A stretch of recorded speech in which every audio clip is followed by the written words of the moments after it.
Good morning. So, yesterday we stopped where we were talking about Godfather's claim to fame and how it has been canonized over a period of 40 or last 45 years. And we stopped where we were talking about how Pauline Kael, one of the most eminent film critics, she called it the best gangster film ever made in this country, which is a big shot because gangster is essentially an American product, the other being the Western. Yeah. So, there are two influential American genres which are essentially Americans and which are, one is gangster and another Western. And if Godfather is labeled the best gangster film ever made by none other than Pauline Kael, then it must have made quite an impact at that point. Now, from here we will talk about the advent of new Hollywood and how Coppola was at the center of the so called new Hollywood movement. So, we had the French new wave, we had the Italian neorealism, and then we had the Hollywood or the new Hollywood period, the Hollywood new wave, and Coppola was at the center of it. So, how do you create a movement? How do you usher in a movement? Whenever we call that a particular period is new, if it is new Hollywood, then there has to be old Hollywood as well. Okay, and old Hollywood was essentially what we call, what we label as the classic Hollywood. We will be talking about classic Hollywood as well. Today we are not talking new Hollywood in much detail, but understanding the Godfather as a canonical text. Okay, and we were doing it as continuation of understanding what is a canon. We have already done Citizen Kane. So, I am just recapping whatever we have been doing earlier.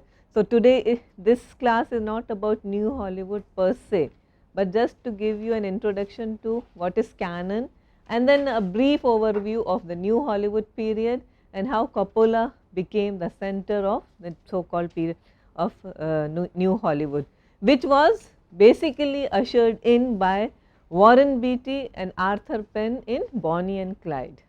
Warren Beatty acted and produced a movie called Bonnie and Clyde, majorly scripted by someone called Robert Towne. Is the name familiar to you? An excellent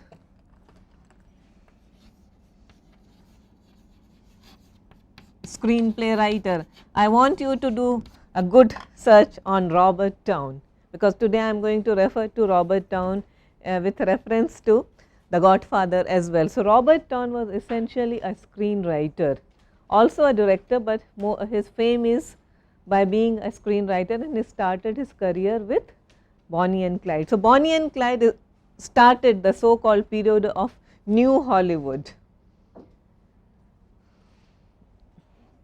Now, Coppola, who already had 3 art films not so successful before the Godfather, and if you read up some of his autobiographies or works on Coppola, you will find how much he had to struggle against the studio bosses. And who was the studio boss? A Paramount studio, and headed by, at that point, Robert Evans, not Robert Towne. Robert Towne was a screenwriter. Robert Evans, the studio boss. Okay. So, roadblocks were put before Coppola at every step of the way. He was prevented from casting Al Pacino. That was the major setback, and there were times when he was told that he will be fired, okay, any moment, and there are people who are willing to take over, because it was felt that he is experimenting too much, especially with the cinematography and bringing in all these New York method actors. Remember, no one wanted Marlon Brando. Today it may appear huge. Today it may appear to you that Godfather is inconceivable without Brando and Pacino combination. But there was a point when the Paramount Pictures, especially Robert Evans, they just didn't want these two men on board. So, every day it would be Coppola is going to get fired or Pacino is going to get fired. Marlon Brando came on board with much difficulty, and that is another story altogether. Another successful movie, now the first Godfather was released in 72. We are still not, we are still discussing 72 Godfather, not 74. Now, when the 72 Godfather was released, it was also the year of the famous movie The French Connection. It got 5 awards, including Best Picture, Best Director, and also Gene Hackman. Yeah. So, starring Rod Schneider and others. Okay, so that's The French Connection. Now, what kind of a movie is The French Connection? Directed by William Friedkin. You know, he later on went on to direct The Exorcist as well. But The French Connection was Friedkin's major success, which came in 1972, a couple of months prior to the release of The Godfather. And what kind of a movie is The French Connection? It's not a heist movie, but Gene Hackman plays a cop. Yes. And it's famous for that car chase sequence where he's chasing the train. Okay. Okay. Please watch The French Connection. Okay. He has given you some of the defining features of the film. William Friedkin was another member of this new Hollywood community who was extremely influenced by the French new wave directors, especially the Godards, the Godards and the Truffauts, and also the Italian neorealists like Fellini and Bertolucci. Those were their gods. Okay. There is a classic story when William Friedkin was shooting a mini series on Alfred Hitchcock. Okay. It was called This is Hitchcock or something like that, and the big man came to the sets and he just watched William Friedkin shooting a series called This is Hitchcock, and he didn't utter a word about whatever Friedkin was doing. He just said one thing, Hitchcock to Friedkin famously, you must wear a tie. You must wear a tie. Okay. And Friedkin said, see, what the hell, I don't even like this guy. It's not I am a fan. Okay. I come from the school of the Godards and the Truffauts. Who is he to tell me to wear a tie and all? So, it is that kind of, I am just narrating this anecdote to tell you that who were these people and who were they influenced by. They were not influenced, perhaps Orson Welles, yes, that was a major influence, but not the classic Hollywood types, definitely. Their influence, perhaps Elia Kazan, who is East of Eden, you recently watched. Okay, so New Hollywood was essentially a rebellion against the classic Hollywood school of filmmaking. So, Coppola throughout the filming insisted on casting New York actors rather than established names. Apart from Marlon Brando, no one is an established name in the movie. Everyone is a newcomer.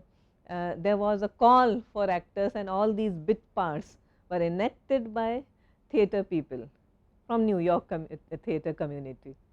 Okay. Al Pacino, Robert Duvall. Duvall was, yes, but not a box office magnet. Even Marlon Brando at that point was considered a box office poison. It was said, and Coppola admits, that the studios, the executives told him that if you take Marlon Brando, whoever is coming to watch the movie, even they will stay away. Okay, he was that much of a poison to people. Okay, so Marlon Brando was not wanted, Pacino definitely not wanted. James Caan, yes, people were studio executives because he was considered quite good looking, movie star, good look. So, the actor who plays Sonny, yes.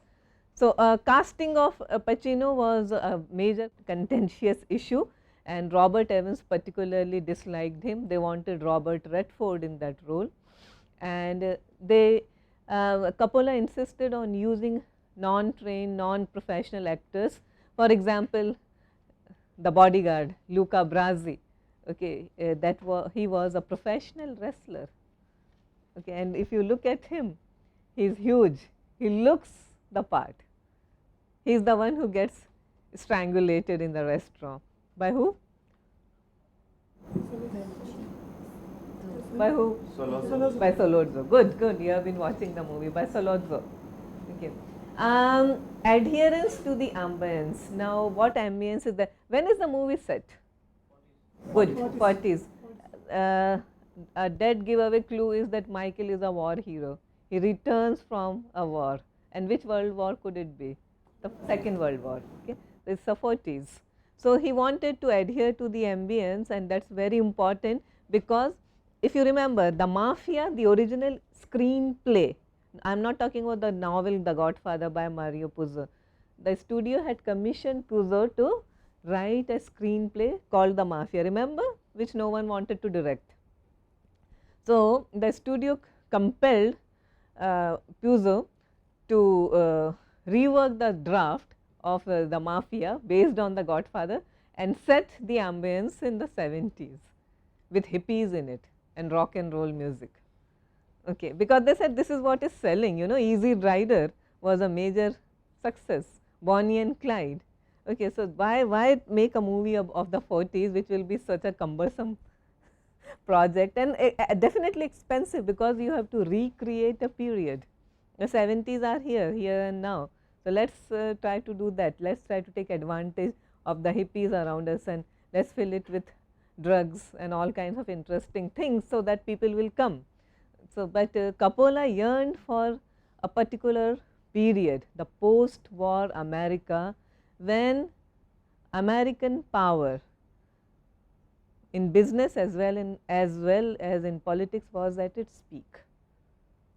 So, that is the period he wanted to capture, and it meant period cars, having period cars, period costumes, sets, restaurants, clothes, everything has to be true and faithful to the period, that is the 40s. So, if you watch the movie, you will find it is so real, it is so authentic. The famous scene where Michael first comes across the news of his father being gunned down. He is not killed, but he just reads it on one of the newspaper stands. Case stops and she directs his attention to that, and there is a newspaper stand. And would you believe it, that suddenly Coppola was told by his art direction team that in the 40s there would be no newspaper stands. Okay, and what does he do? And then the next shot is that Michael reads the headline and runs across the street and goes to a telephone booth. And it so happened that on that, because that scene was shot on location. Okay, so actually on an actual street, and he was told during the 40s there was no phone booth here. Okay, so what do you do? Okay, so he said, okay, let's just get it. Okay, you know, some imagination, some poetic license has to be there. Let's create a kiosk, let's create a phone booth. So it was that it's shot on location, yes, but they also did a lot of recreating the recreation of the period.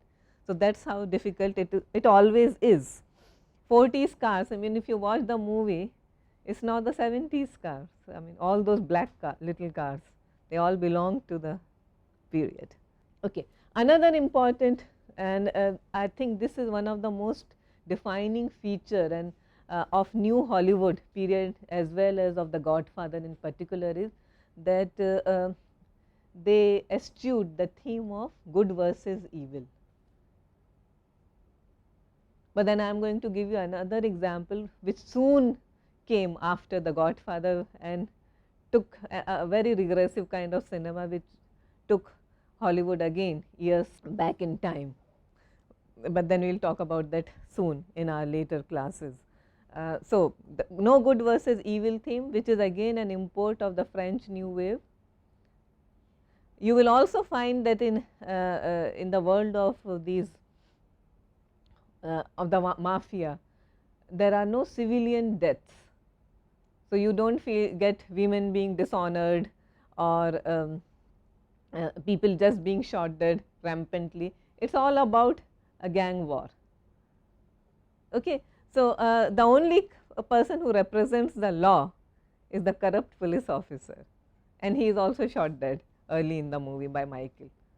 So, the question that the film raises very aptly is what is evil, the nature of evil.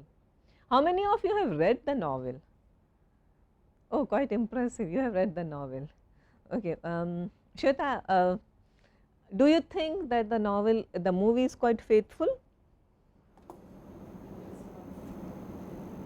Give me a couple of reasons. Please focus on her. She has read and he has read. So, after that the little girl in red. So, the 3 people. It is largely faithful, although there are certain elements in the books which aren't really focused upon in the movie. Yes. Like for instance, the wedding in the beginning when Sunny is with that woman, and how all the rumors surrounding Sunny's virility and all of that isn't really touched upon in the movie as such. Okay. And apart from that, Luca Brasi has a more prominent role in the books. Yes. It's mentioned in great detail how he butchers a lot of people. Actually, there are plenty of plots. Okay, which so when I first read in fact, I first watched the movie and then read the novel, and I felt, what is this? Okay, now where is the movie here? And I am glad he did the movie the way he did. Okay, so the screenplay is written by Mario Puzo in collaboration with Coppola, and Coppola has gone on record stating that he was extremely put off by the novel at certain places, and if you read the novel you will understand what places. Okay, he felt that what am I making? You know, and there are subplots which are so huge and which are so voluminous, which have nothing to do with the main plot. They just go on and on and on, and you wonder what is happening here. So, it is pulp to the core, okay, but then Coppola raised it to the level of art. Okay, so, this is one instance where the movie is any day better than the novel. Okay. Forget that he has left out several things, okay, but he has whatever he has and there are certain scenes which are not there in the novel, but they do figure in the movie, and I will tell you where, and the reason why I was trying to draw your attention to Robert Town, who wrote a couple of scenes. Okay, and therefore, you know, cinema as an art comes into picture. So, now we are talking about how the movie was photographed by Gordon Willis, and this is an important name, cinematographer Gordon Willis, who liked to shoot in closed spaces, dark shuttered rooms, just to give that feel of the claustrophobic world of the mafia, as contrasted with the sunny, brightly lit atmosphere of the wedding. And many, we were calling the movie the other day the best home movie Coppola ever made. That's what that's the term he uses for the film. That's the best home movie I ever made. And there are instances, if you read up on the history of or the making of the Godfather, then in several of the sequences, for example, in baptism scene, in the wedding scene, Coppola uses his own family members as part of the crowd. Okay. So, it's like, you know, that's the uncle and that's an aunt and that's my mother kissing the baby and all those things. Okay. Influence of cinematographer Vittorio Storaro, a regular with Bernardo Bertolucci. Okay, so the Gordon Willis was hugely influenced by Storaro, but more than Gordon Willis, it was Coppola himself, because Coppola was a disciple of Bertolucci, and therefore he wanted that kind of an impact, that kind of an Italian feel to the movie. Interestingly, the hospital scenes where Michael is trying to save his father, okay, the beautifully shot scenes are done by George Lucas, a great friend of Coppola, great admirer of Coppola. But then which film did he make? Forget American Graffiti, yes, Star Wars, and after that equations were changed forever. Then Coppola became a disciple, but that is another story. Okay. So, this hospital scenes, and if you remember the hospital scene one of the best scenes in the movie. They are shot by George Lucas. If you remember how the movie is generally, the look of the movie, earthy brown, yellow in places, and what Coppola wanted was an authentic church-like influence. Okay. Music is composed by, one is Coppola credits his own father. Yesterday I was talking about Coppola's father being a musician himself, flutist, Carmine Coppola. Okay, he was a professional, quite well regarded artist. So he contributed a lot, but the real music or the major part of the credit goes to Nina Rota, who was a regular of Fellini. So look at Coppola's influences again: Bertolucci, Fellini, all the great Italian masters. Now, at this point I would like to draw your attention to another great movie which is made by Bertolucci, called The Conformist, which came a few years, just 2 years before The Godfather. And many critics, especially people like David Thompson, have read thematic parallels between Michael Corleone's character and the lead character in Bertolucci's The Conformist. Bertolucci's Conformist, which is all about how a regular, ordinary, decent guy is caught between the forces of two opposing forces of ordinary life, leading an ordinary life, and a life of betrayal and fascism. So he is forced to choose between the two. So loyalty towards his friends, or be an outcast, be a misfit in a society where loyalties are sold every day. Okay, and he decides to choose to conform. Okay, and if you look into Michael Corleone's character, he decides to let go of his essential humanity, decency, at least by the end of the second Godfather, when he orders his brother's death. Okay, so he is now the face of Satan himself. Okay, that's what he turns into. If you think of how he began and look at the graph of his character, the way he begins and the way he ends in the second Godfather, quite a transition. So what is the Conformist all about? A regular, decent fellow who becomes a victim of every sin, every weakness he has always dreaded in himself. That is the Conformist. That is the basic core idea of the Conformist. One of these days we will be watching the movie, but then if you watch the movie, you will find there are strong parallels between the guy in the Conformist and Michael Corleone. When he has to make a choice, he chooses to conform. So this is Michael before, and yesterday I was trying to draw your attention to the way he looks, the way he dresses, the look on his face, and then by the end of the first Godfather, when he orders the killing of his brother-in-law and confronts Talayasha character, and by now he is almost the Godfather. Okay, another feature of the new Hollywood cinema, like their French predecessors, like their Italian influences, shot on locations. And this is one of the main locations where the Godfather was shot, Radio City.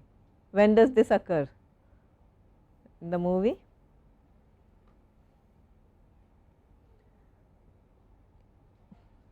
Well, it's a theater, you know, and this is the time when they are coming out, Kay and Michael.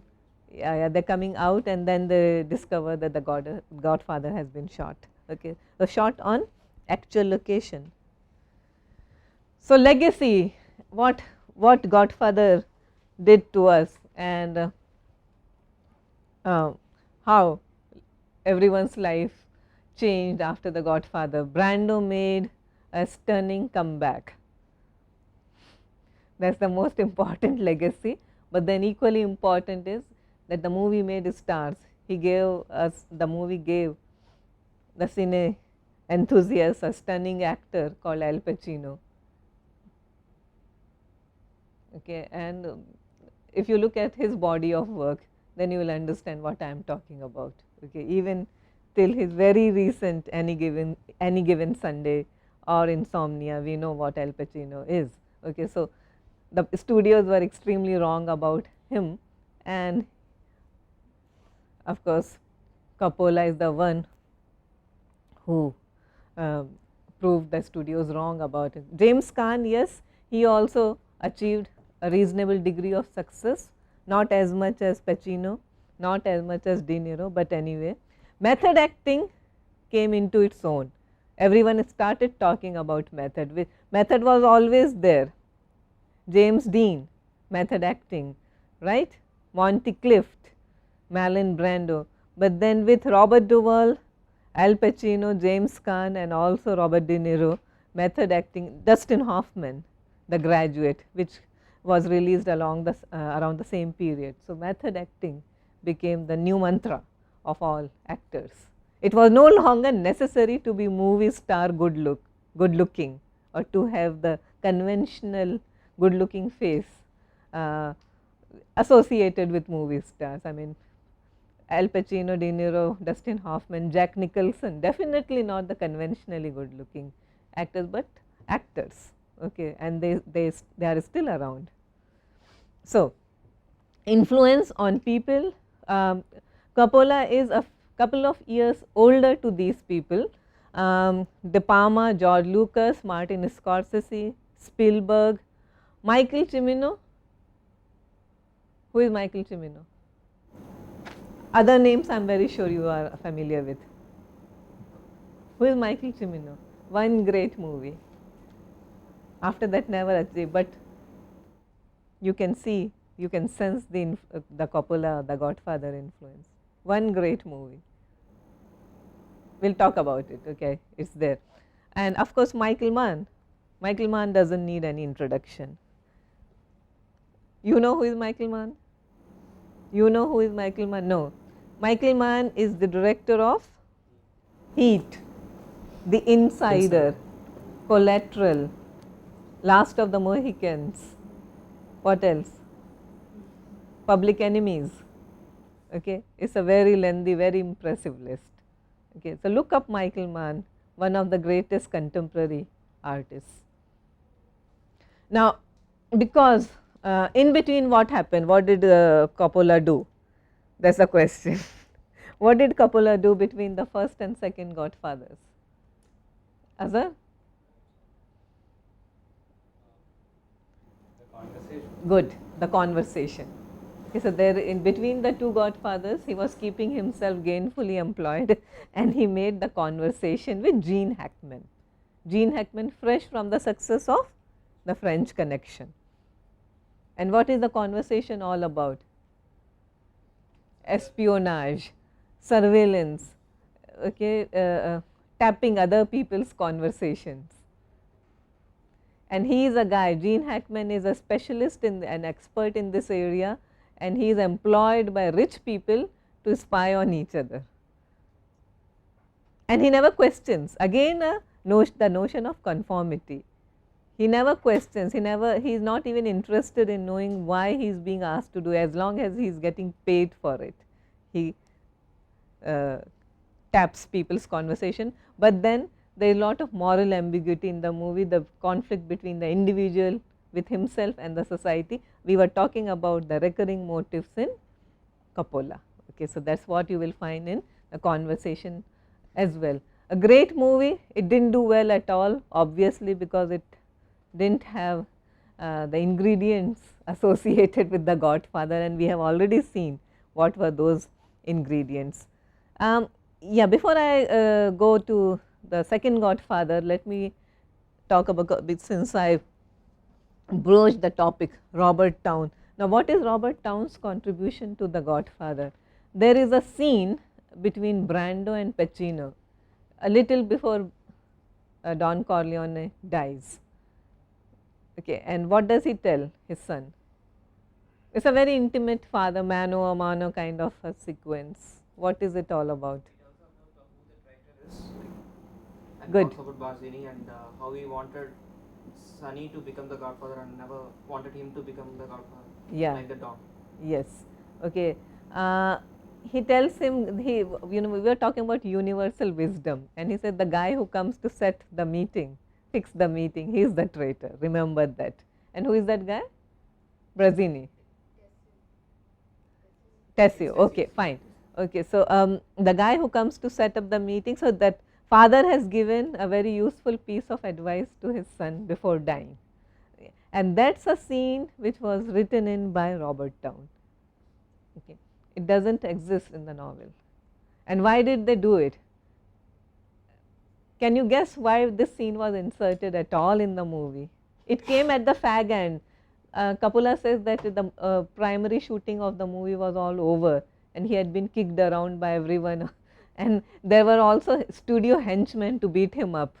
And the studio had employed people to beat him up at any point and just to pick him and throw him. Coppola was a huge man. Okay, he looks like a big bear, one of those stuffed teddy bears. That's one reason why he employed so many of his family members on the sets, especially his sister. Okay, and he says that before they could fire me, I used to fire all the people who were loyal to the studio. So it was a big tug of war between the studio and the director. So which scene, that scene was written in, my question was, why do you think this scene was written at all when he was so eager to finish and wrap the movie and get it out of his way?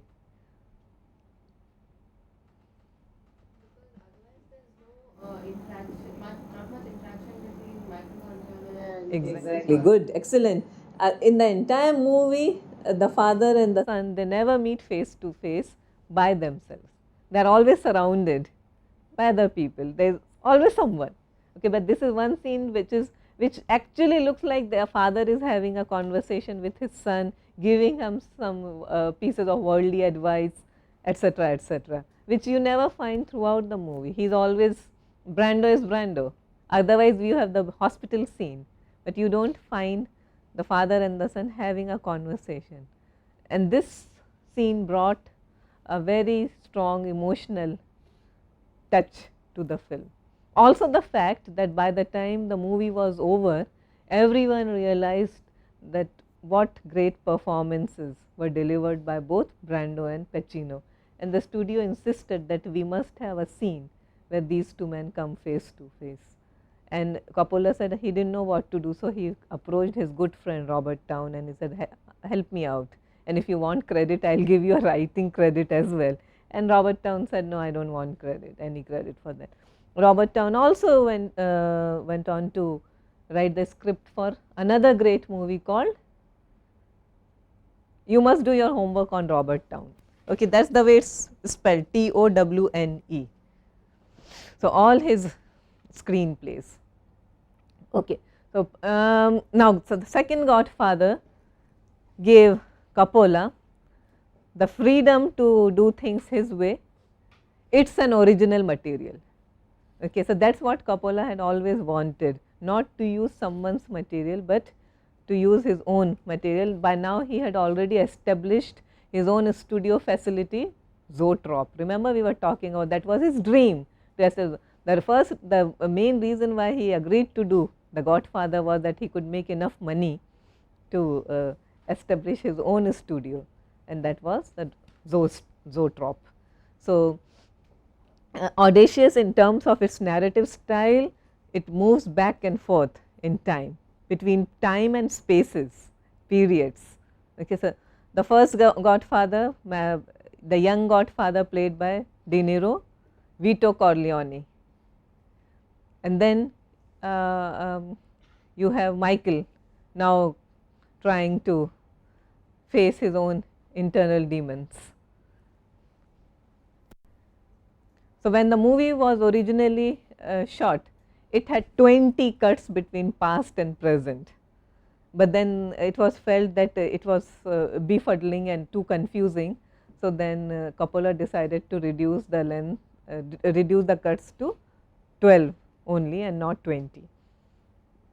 Again a great actor, two great actors coming back, coming together for the first time, De Niro and Pacino. However, they never come face to face together.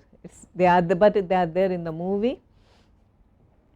In counterpoint to Michael's struggles, both inside, inner and outer, we also see Don Vito's constant, consistent rise to power.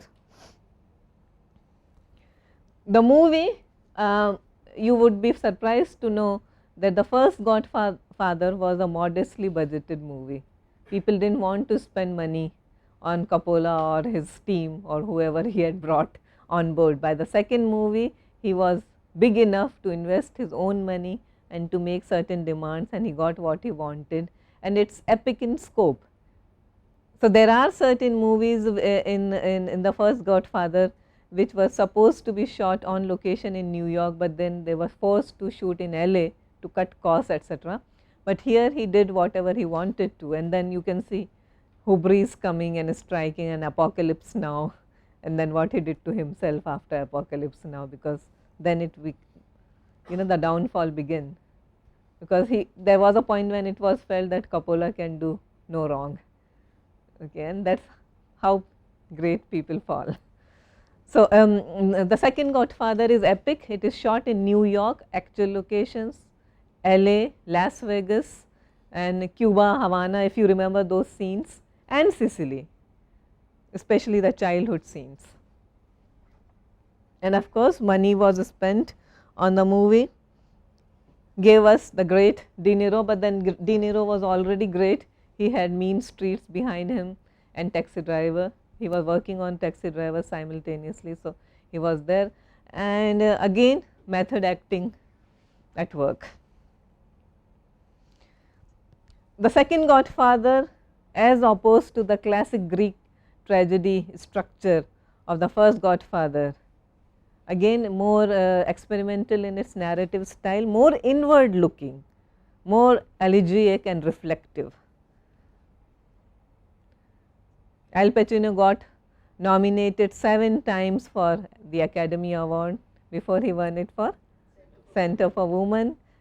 De Niro won it for the second Godfather, very early in his career.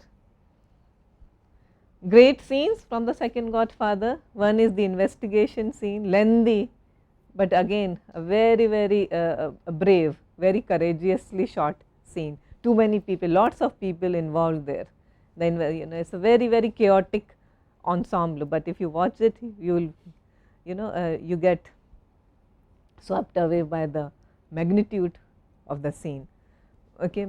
De Niro's scenes in Little Italy, Fredo's shooting at Lake Tahoe, and of course Coppola himself never had a very easy relationship with his brother, and that's what Coppola is always interested in these sibling rivalries and all, and Fredo's killing by his own brother could be a reference.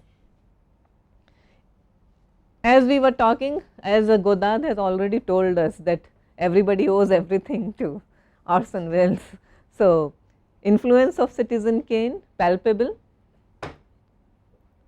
Journey of a protagonist, here Michael Corleone, his spiritual, his material, his rise to power, his alienation, and then final decline and fall of a megalomaniac. So, he suffers, he becomes a victim to his own pride, his own hubris, almost like a Greek hero.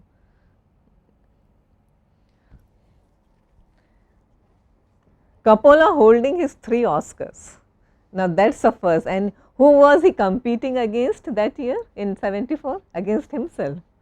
Okay, the conversation, for the conversation also he was nominated. So, you can imagine, therefore, it's not for no reason that we call Coppola at the center of the universe. There was a time when he was the center of the universe of the so called new Hollywood period. Now, it may appear very strange to you that whatever happened to Coppola, What was his last movie? No one remembers. You remember what is Spielberg's last movie? Lincoln. Lincoln. Okay, you do remember, and Lincoln is still hot.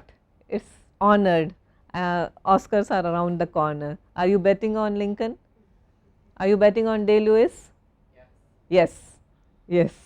Okay, how many of you are betting on Day-Lewis? At least best actor. Watch the movie. He is Lincoln. Okay, watch the movie. Have you watched the movie, Valeri?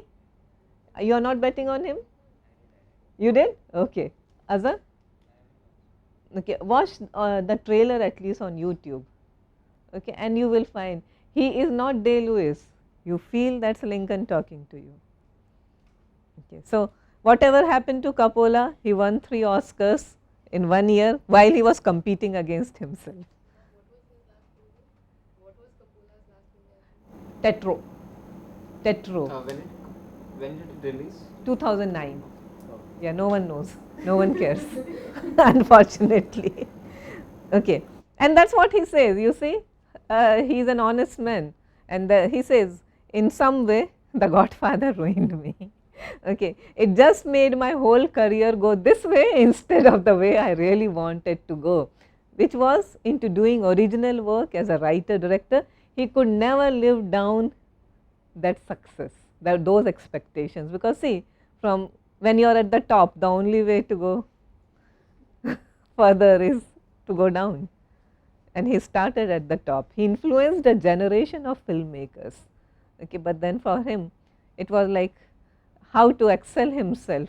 And then he went into the second Godfather, which was a huge commercial success as well as a critical for many people. And if you ask me, yes, it's much better than the first Godfather. Less sentimental, more reflective, more inwardly aware and conscious.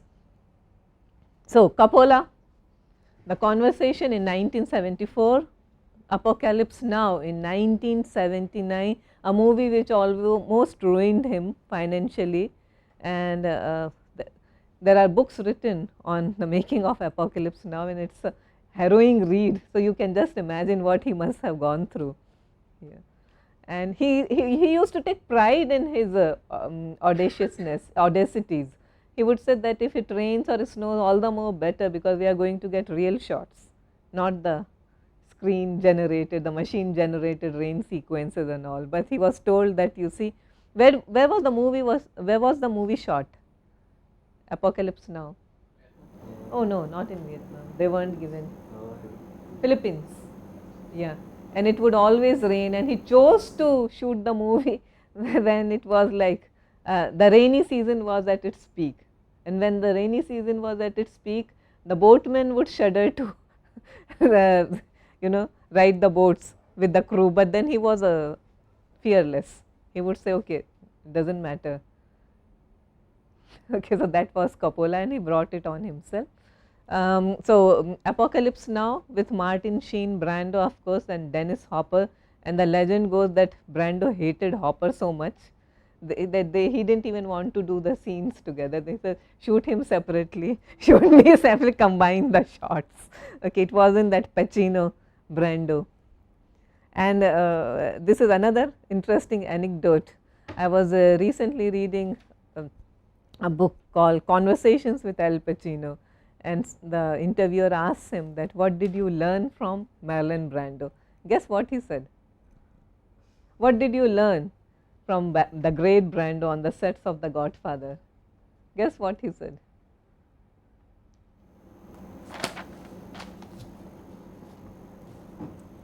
Well, Pacino's response was not to eat too much ice cream. Then Frankenstein, he produced, directed by Kenneth Branagh. Helena Bonham Carter, Robert De Niro plays the monster, okay, but produced by Coppola, Mary Shelley, Wollstonecraft's Frankenstein. Bram Stoker's Dracula, great movie, excellent movie, okay. Not many people have watched it, but a decent success, but again you can't touch The Godfather. Okay, so watch Dracula, Bram Stoker's Dracula, and also Coppola is known for putting the writer's name above his own, in spite of his megalomania. So, the movie is actually called Bram Stoker's Dracula. Gary Oldman doing an excellent Dracula. Keanu Reeves is Keanu Reeves, okay. And but then you have Gary Oldman, you have Winona Ryder, and who play Anthony Hopkins. Watch it for them, not for Keanu Reeves. Yeah, yeah, okay. And then Tetro, the latest one in 2009. Influences now. We were talking about Michael Cimino and one great movie. That was a clue. You see, one shot. Remember, one shot you get. Watch The Deer Hunter if you haven't. It's not a mafia movie, but it's Cimino's attempt to bring together a huge ensemble cast, and what he can, because there are no heroes there. De Niro is there at the center, but of course, it's not just about De Niro, it's also about Meryl Streep, it's also about John Savage, it's also about Christopher Walken and John Cazale. Okay, so and also remember the opening shot of The Deer Hunter, how does it begin? Wedding sequence, yes, it's a homage to the great Coppola. A lengthy wedding sequence, excellently done. Name the movie. Jewish American Gangsters, classic, 1983. Yes, Once Upon a Time in America, Sergio Leone. I deliberately didn't put the title because I wanted you to. Yes, again De Niro and James Woods, same theme, but extremely experimental in nature. Watch the movie. So, one of these days we should watch it. It's 4.5 hours running length, but it requires patience, but great movie. The Untouchables, more successful. De Palma directed it. Kevin Costner, Sean Connery won the Oscar. Andy Garcia, one of his earlier roles. Robert De Niro doing El Capone. De Palma's Scarface, again decline and fall of a megalomaniac. Scorsese's, a great friend of Coppola, always looked up to him. Okay, he also looks like a miniature Coppola if you look at him, same structure, except that Coppola is huge and Marty is tinier. Carlito's Way, who directed it? Who are the two actors? Al Pacino and Sean Penn, Brian De Palma. Heat, of course, Michael Mann, 1995. Donnie Brasco, 1997. So, these are the children of Coppola, the children of the Godfather. Okay, and I would suggest that you do visit if you want to know more about Coppola and his work in detail. So, www.zoetrope.com. It gives you a very good overview of his cinema. Thank you very much. We continue tomorrow.